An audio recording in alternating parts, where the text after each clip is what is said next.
Share করাবার জন্যই তোমাদের মাঝে আসলাম। আমার হ্যাপির ভিডিও থেকে তোমরা দেখছো হয়তো, অনেক দিন হলো আমার পপি আমাদের কাছে ছিল। পপি আবার চলে গেছে। পপি যেদিন গেছে সেদিনকে ওর বাপও চলে গেছে। তাই এখন আমি আর আব্দুল রহমান আছি। তা আল্লাহর পর আমার ভরসা আছে, আল্লাহ আমাকে কোনো জিনিসের থেকে নিরাশ করাই নাই, আর এবারও করাবে না। যে করে হোক না কেন আমার আব্দুল রহমানকে নিয়ে আমি ভালো আছি, ভালো থাকবো।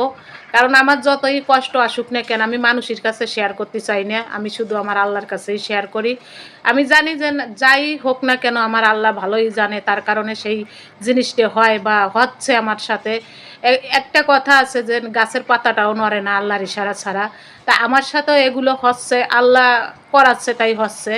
তার মধ্যে তো আমি তোমাদের মাঝে এই কারণে আসলাম যে আমার আব্দুল রহমানের দিকে সবাই একটু ভালোবাসা আরও বাড়িয়ে দিবা, বা আমার আব্দুল রহমানকে আর একটু উৎসাহ বেশি দিবা তোমরা, যাতে আমার আব্দুল রহমান পড়াশুনোটা ভালোভাবে করতে পারে। মাঝে আব্দুল রহমানের পড়াশুনোটা একেবারেই ড্যামেজ হয়ে গেছিলো, এখন আবার ঠিক মতন মাদ্রাসায় যাচ্ছে, পড়াশুনোও করতেছে।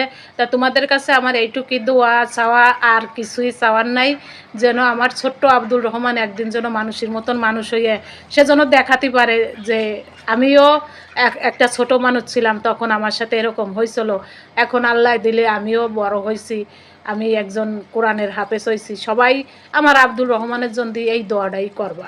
আমি তোমাদের কাছে অর্থ সম্পদ কিছুই চাই না, শুধুই আমার আব্দুল রহমানের জন্য দোয়া চাই। আমার আব্দুল রহমানকে তোমরা সবাই বেশি বেশি করে দোয়া করবা।